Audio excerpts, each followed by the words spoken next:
there, everyone. I am Miss MJ and I am your online teacher. Gumagawa po ako ng mga educational videos in mathematics as well as in grammar essentials. So if you are interested in these topics and you think it can help you, don't forget to click the like button, subscribe to my channel, and share the video. So for today, ang pag-uusapan po natin ay tungkol sa linking verbs. Okay po.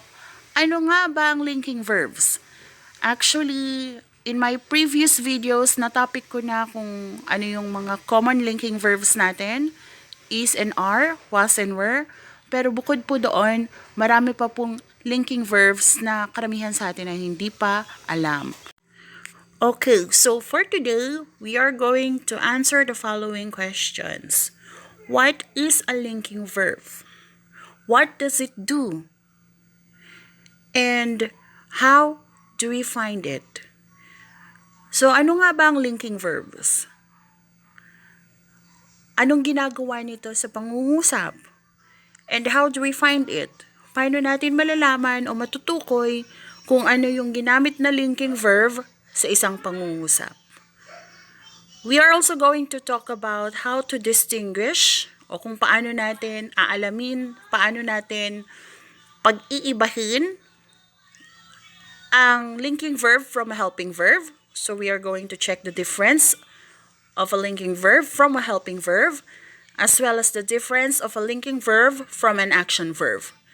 Kasi magkaiba po. Ang linking verb at saka ang action verb, magkaiba po sila. Pati po ang linking verb at saka helping verbs, magkakaiba po yan. Most of us are confused kasi minsan pag sinabing linking verb, automatic helping verb. No, that's not the case. So today, that's what we are going to talk about. Malalaman nyo po ang differences ng lahat ng iyan. Okay, so what really is a linking verb? Let's answer the first question. What is a linking verb? Okay, so as you can see, it says there that linking verbs are copulous or copular verbs. Do you have any idea kung ano yung copular verbs na tinatawag? Or is this the first time you hear about copulous? Okay. So basically, pag sinabi natin copular verbs, they just function one way. Okay, so what does it do? Anong ginagawa ng copular verbs? Since linking verb is a copular verb, what it does is it shows a relationship between a subject and the sentence complement. So, ang nangyayari dito, pinag-uugnay niya or pinapakita niya kung ano yung kaugnayan ng subject natin, yung pinag-uusapan sa sentence, and the sentence complement. When we say the sentence complement, we are talking about the subject complement, usually the predicate. Ang ginagawa po niyan is may sinasabi siyang something about the subject or it describes the subject. So how do we find it? Okay, para mas clear, bibigyan ko kayo ng example. Let's say the sentence is this: Miss MJ is an educator. What is the subject in this sentence? Ano po yung pinag-uusapan? Of course, we know ang subject sa sentence natin is Miss MJ. And what is the complement? What complements the subject? Ano yung word na tumutukoy or nagde-describe dun sa subject natin? The noun or the word educator? So, Miss MJ is an educator is a sentence connected or linked by a linking verb. Is. Okay? Yung is yung linking verb natin, pinagdugtong niya yung subject natin na Miss MJ and the subject complement na educator. In this case, yung educator is a noun, so it acts as a predicate nominative. Okay? So yung predicate nominative, I will make a separate topic about that. Pero ito lang yung tandaan yung clue. Halimbawa, Miss MJ, yun yung subject, lagyan nyo lang ng equal sign, educator. If it makes sense, ibig sabihin, the word that links them, kahit ano man yun nandoon, linking verb yun.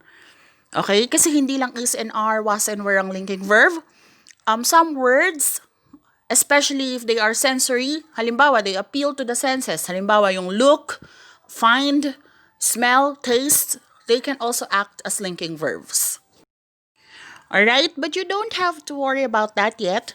As we go on, i-explain ko rin sa inyo yan. At the end part, meron tayong separate topic about that. Okay, I'll give you another example. Miss MJ is patient. Okay, so Miss MJ is patient is a complete sentence. Ang subject ulit natin, Miss MJ. This time, pinagdugtong sila ng is. Tapos, yung complement natin, patient. Patient, which is an adjective.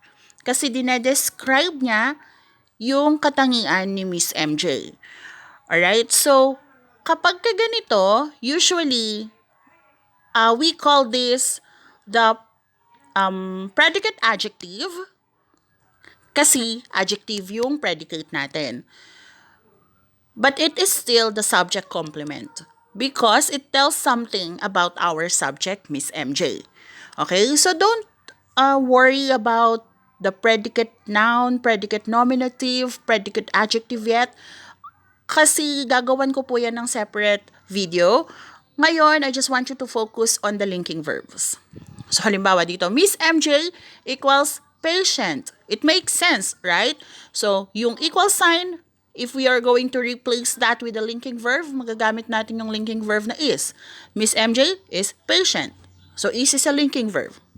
Okay, now, we are going to talk about the difference between a linking verb and a helping verb. Kasi magkaiba po iyan. Linking verb links, a helping verb helps. Okay? Those are the clue words. Very easy, right? It's very obvious, di ba? Nandun na mismo sa names nila yung clues natin. So let's take this example. Miss MJ is teaching online. Miss MJ, yan yung subject natin. Pero, as you can see, meron pa tayong isang verb aside from is, which is the verb teaching. Yung teaching, that is our action word.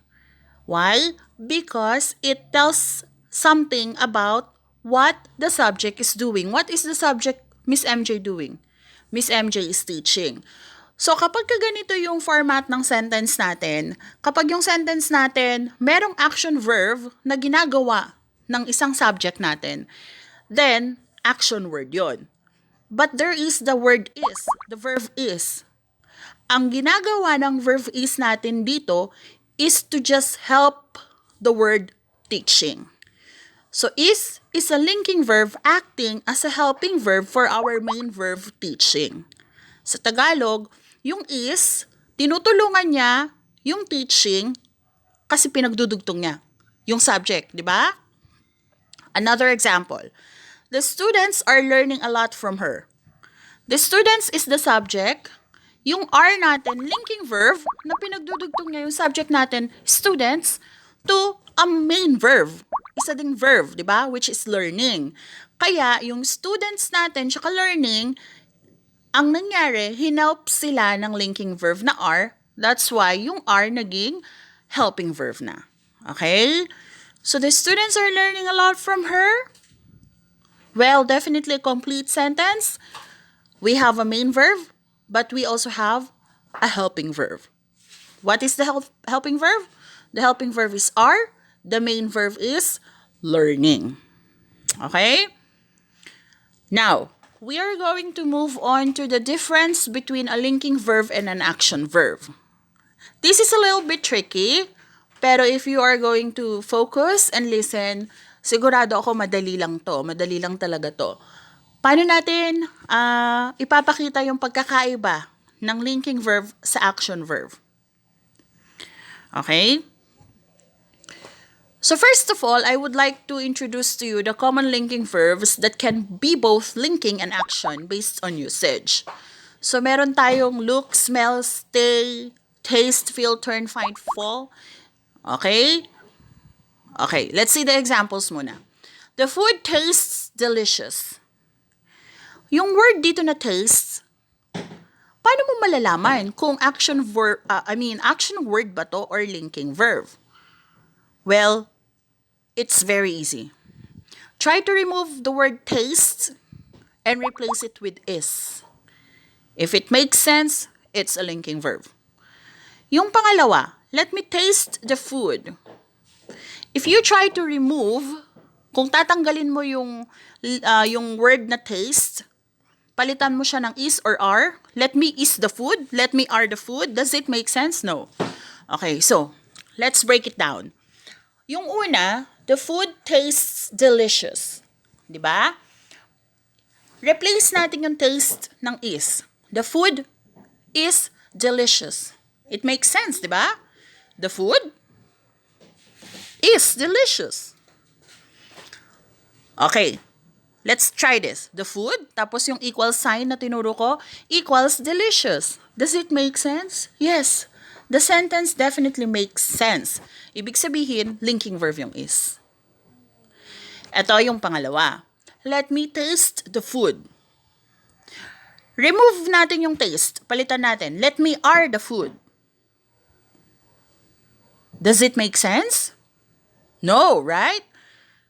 Sige, palitan ulit natin. Lagay natin yung equal sign. Let me, tapos yung equal sign. O yan, tapos the food. Let me equals the food. Does it make sense?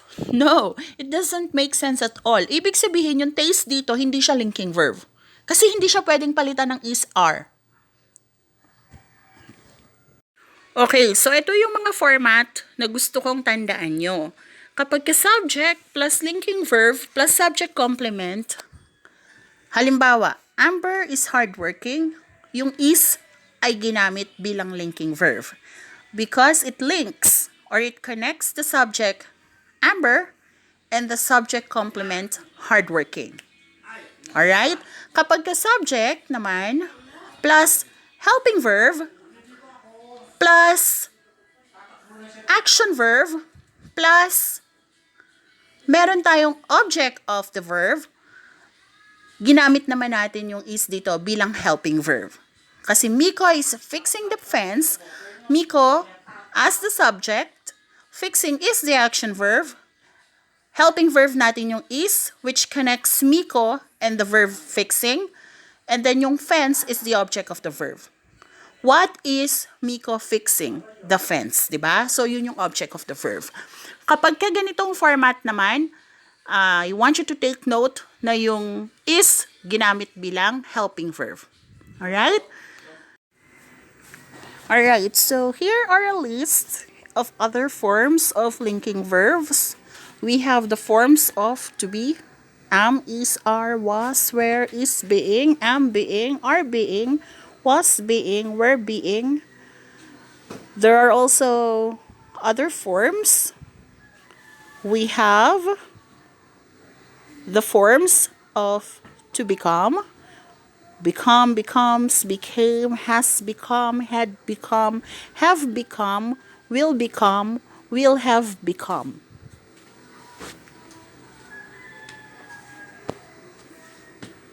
We have forms of to seem, seemed, seeming, seems, has seemed, have seemed, had seemed, will seem. And lastly, we also have common verbs that can exist as either linking or action verb. Like grow, look, prove, remain, smell, sound, taste, turn, stay, get, appear. So these verbs usually appeal to our senses, our sense of sight, smell. Okay? So thank you for watching this video lesson. Again, for more video lessons, you can subscribe to my channel. Also, if you have topics you would like us to talk about, just comment down below. And again, thank you for watching. Goodbye.